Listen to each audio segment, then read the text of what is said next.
C'est la télé désenchantée. Moi j'aimerais que tu nous présentes un petit peu ton histoire avant d'arriver sur tout ce qui t'a amené, mais rappeler un petit peu qui tu es, un petit peu sympa. Pas grand chose en fait, un peintre, un peu nomade, si on peut dire ça. C'est vrai que nous avons passé beaucoup de temps en Nouvelle-Calédonie, on a travaillé sur les îles Loyauté. Mon travail, c'est la trace de l'homme. Tu as démarré peintre? Tu as fait des études par rapport à ça? Oui, j'ai beaucoup travaillé les pigments. D'accord. Un conservatoire des ocres, là, à base de pigments naturels. Voilà, donc les couleurs sont intenses, mais pas vulgaires. Voilà, ça m'intéresse bien. Souvent, quand on voyage, on va y récupérer aussi des terres colorantes, voilà, des oxydes, ce qui permet d'apporter d'autres couleurs. Voilà. Oui, donc tu as une façon particulière, en tout cas, de peindre. Oui, alors on peut jeter un petit coup d'œil, oui, voilà. Donc il y en a un qui a fait ça déjà il y a 17 000 ans, c'était à Lascaux. Alors c'est un travail à base d'oxyde ferreux, de kaolin, et le noir, eh bien, c'est du noir de fumée. Donc il faut faire un barbecue, récupérer le charbon, et puis voilà, on peut faire un tableau. On pourrait dire qu'on n'a pas inventé grand-chose. Non, non, là, voilà, exactement, c'est déjà fait. Ouais. C'est déjà fait. D'ailleurs, on peut revenir sur la couleur verte. Donc l'oxyde ferreux, eh bien, c'est cette partie-là. Le noir de fumée, le voilà. Le kaolin, le voilà. Et ensuite, l'argile. L'argile qui est là-bas. Voilà, alors, il est évident que dans le monde entier, aux États-Unis, en Australie, ou en France, en Europe, en Espagne, toutes les grottes, les gens travaillaient avec les minéraux qu'ils avaient autour d'eux. Vous voyez, à portée de la main. Oui. Voilà. Alors voilà, c'est le fil conducteur. Le fil conducteur, la trace de l'homme par l'écrit.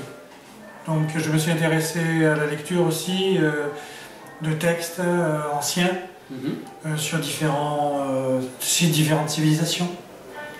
Et après, j'ai voulu vivre ce que les textes ne pouvaient pas dire. Et ensuite, une fois que l'aliment était évidemment bien assimilé, eh bien, c'est l'œuvre d'art qui en découle. Alors, le fait de travailler sur les îles, nous sommes partis chercher la trace de l'homme kanak à travers les glyphes, les pétroglyphes et les gravures sur bambou. Ensuite, il a fallu faire un parallèle en fait, entre justement ce... Tu es parti donc avec ton épouse, mais j'imagine que parce que de faire ce travail-là, en tout cas ce voyage initiatique quelque part, ça demande une vraie réflexion. Oui. Ça se fait pas, on ne dit pas du jour au lendemain dans la salle de bain, ça y est, hop chérie, on y va. Non, c'est vrai que nous avons mis 17 ans pour pénétrer la tribu. Donc on y allait tous les 3 ans, quand je faisais une expo dans le coin, souvent c'était en Australie ou en Nouvelle-Calédonie. Donc à ce moment-là, on partait en vacances sur les îles Loyauté et on a sympathisé avec une tribu et un beau jour, ils nous ont dit mais pourquoi voulez-vous repartir? Restez chez nous. Et donc là, eh bien, nous sommes restés, c'était le but de notre voyage, rester pour apprendre. Et la première chose qu'on doit faire quand on se trouve dans cette situation-là, c'est de se taire, parce qu'on ne connaît rien. On ne connaît rien à rien. Le moindre arbre, le moins les animaux, les minéraux, voilà. Donc vivre en tribu avec ma femme, qui elle a fait une analyse aussi sur la civilisation Lapita. C'est une civilisation qui a disparu. Mais elle a laissé des traces au niveau des céramiques et des poteries. Donc notre intérêt là, c'est de suivre justement la trace de ces hommes. Et ensuite, eh bien, la collection... Il y a une vraie prise de conscience à ce moment-là, parce que j'imagine que c'est pas évident de vivre avec la tribu, d'être accepté par la tribu, même si il y a cette invitation qui est là. C'est pas simple, nous Européens, de vivre avec eux, je ne veux pas dire comme eux, parce que c'est pas possible, il y a toute cette histoire, il y a tout ça, mais qu'est-ce qu'on se dit? Est-ce qu'il n'y a pas des moments où on se dit waouh, est-ce qu'on n'est pas fou, quoi? Est-ce que c'est possible? Non, parce que devant c'est très facile. En fait, nous étions portés. Après, nous avons vécu avec des chamans. Et le chaman, lui, nous envoie... Tu nous expliques ce que c'est pour ceux qui ne savent pas derrière, finalement? Moi, des gens qui savent ni lire ni écrire, mais qui ont la connaissance du réel. Voilà, on va définir ça comme ça. Ouais. En tout cas, d'une autre réalité, en tout cas. Oui, mais la réalité. La réalité. Ouais. Alors évidemment, dans ce monde, on apprend beaucoup de choses. Quand on revient, on est transformé. Oui. Alors évidemment, c'est un aliment après pour la peinture, puisque j'ai pu traiter les travaux. Ensuite, je me suis intéressé au siècle des Lumières, donc les navigateurs, forcément, étant sur une île. Oui. Les gens sont passés là au XVIIe siècle et au XVIIIe siècle. Donc je me suis intéressé aux astronomes embarqués et aux botanistes embarqués du siècle des Lumières. Voilà, alors ces humanistes ont marqué toute une époque et pour moi, ce sont des gens étonnants, exceptionnels. Alors là aussi, ça m'a permis de traiter la navigation et le voyage à travers les peintures. De le découvrir aussi autrement que ce qu'on le découvre dans les livres d'école, comme on dit? Oui, parce que on en apprend beaucoup plus en étant sur place. Ouais. C'est vrai que le livre, on le laisse dans l'armoire et puis on va le vivre. Alors avant de travailler sur les Kanaks, j'ai travaillé sur l'origine de la lettre A, l'origine du nombre. Alors là, c'est un texte de Victor Hugo qui m'a plu. Le fil conducteur, la société humaine, le monde, l'homme tout entier dans l'alphabet. Donc ce qui m'intéressait après, au niveau des travaux, eh bien, c'est de présenter l'homme en connexion, tous les hommes.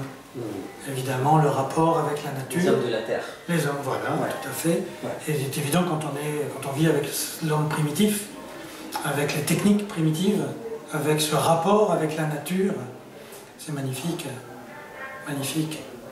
Et ensuite, eh bien, cet homme qui va respecter, qui va vivre dans la nature, il va être en osmose et en cohérence avec la mécanique céleste. Et cette mécanique céleste, eh bien, va marquer la civilisation. Va marquer la civilisation qu'on appelait à l'époque la civilisation de l'Igname. Mais l'homme est en phase avec la nature, il prend racine, et puis il est en connexion. Alors voilà, c'est aussi pour moi très important, et je vais essayer de traiter les peintures à travers cette thématique. Qu'est-ce qui t'a réellement, toi, parce que j'imagine que tu as vu tellement de choses, mais si tu devais garder en tout cas des images, des sens, des choses, si tu fermes les yeux, à quoi tu penses en premier?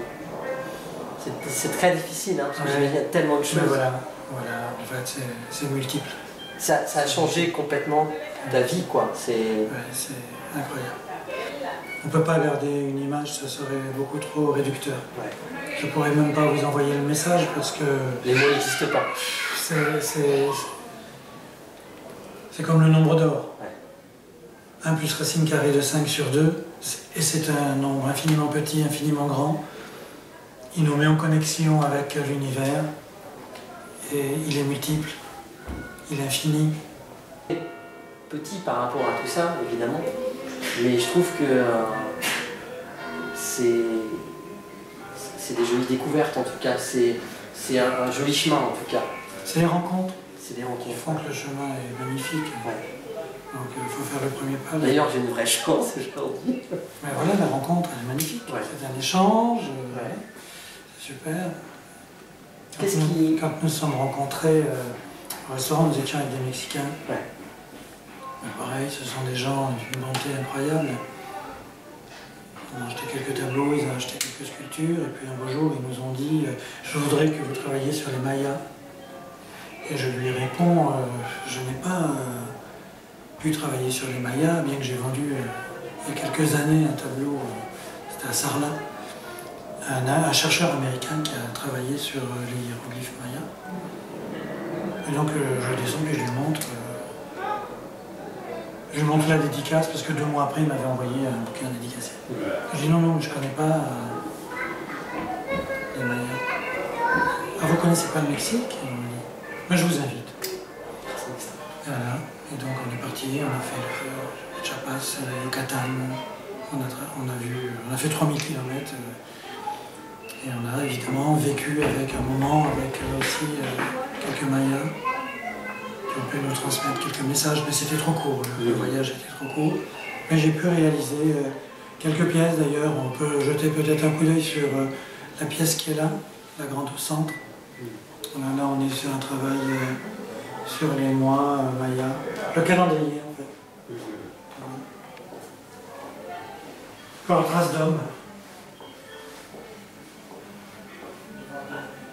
Toutes les pièces que tu as, en tout cas, sont toutes très colorées et très, j'allais dire mystérieuses et j'avais envie de dire mystiques. Oui, oui, il y a toujours une part, vous savez, un artiste doit être en connexion quelque part. Et puis il faut avoir une part de magie avec ce faisceau. Il faut être connecté. Et si on est connecté, l'œuvre prend toute sa puissance. Et après, la personne qui rentre dans l'atelier ou dans la galerie, il est sensible, il va ressentir quelque chose. Une énergie, quoi. Une énergie. C'est spécial. Il va sentir quelque chose à son niveau. Et là, ça vaut plus que le chèque sur la table. Parce que s'il y a sentiment, s'il y a émotion, c'est qu'on a réussi. On a réussi à transmettre quelque chose, à faire un pont. J'allais te poser une question, tu vas dire. Est-ce qu'aujourd'hui tu te sens heureux? Ouais, ça fait 30 ans que je vis la vie avec l'art et oui, évidemment, impeccable, superbe. Qu'est-ce qui porte encore aujourd'hui? Parce que là, il y a ce beau projet et tu vas nous en parler après par rapport à la paix. Oui, voilà. Nous sommes dans un village médiéval au bord du lac Léman et nous avons pris des contacts avec des gens qui sont à l'ONU, des associations qui travaillent à l'ONU. Et donc l'idée est venue de réaliser une œuvre d'art en synergie avec le public.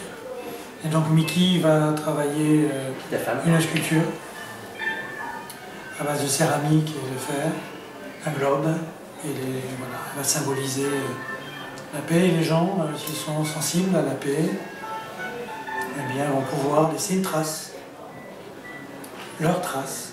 Et donc l'oiseau, eh bien, ils vont laisser une trace dans l'argile.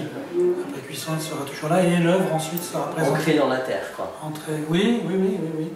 Une trace d'homme pour la paix, et puis cette œuvre ensuite sera présentée à l'ONU. Voilà, ça c'est l'objectif de la semaine. Il y a beaucoup de monde à y voir en ce moment, beaucoup de passages, et les gens sont sensibles. On fera peut-être un petit tour tout à l'heure là-bas.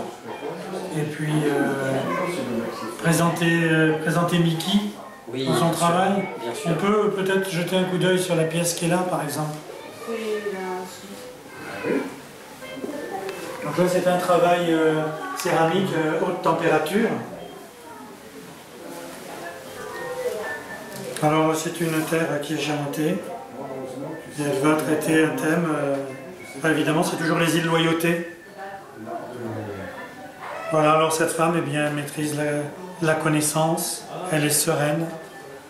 On sent dans le regard aussi. Mais elle détient le savoir. Ouais. Dans ses mains. Ah oui, elle a en elle le savoir, elle a la connaissance. Et puis, elle va le montrer avec toute sa sagesse, sa simplicité, avec beaucoup de tendresse aussi. Très belle pièce, hein, j'adore son travail. Ouais, c'est très joli. En tout cas, moi je vous remercie de donner la chance aux artistes d'être présents sur votre merveilleuse télé Désenchanté.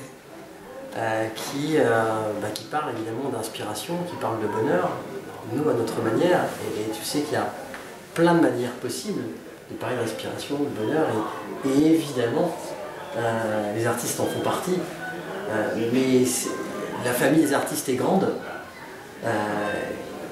et tout le monde ne ressent pas les choses de la même manière.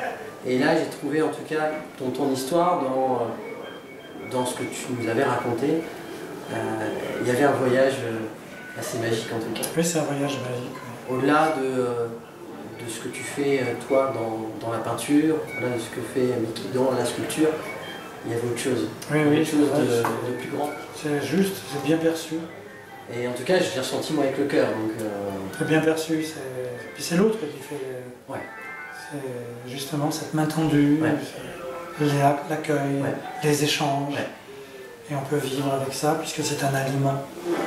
Et voilà, et donc grand merci à toi vraiment d'avoir dit bah ouais ok on fait le truc parce que je crois qu'on serait venu pendant des années de faire écoute, oui, moi j'ai passé un très bon moment avec toi et puis sincère avec le cœur. Pourquoi pas. Voilà. Très bien, en tout cas merci pour ta visite chez nous. En tout merci cas. Beaucoup, vraiment. À très bientôt. Merci. Merci Momaï. À bientôt, je vous embrasse tous, ciao. C'est la télé désenchantée.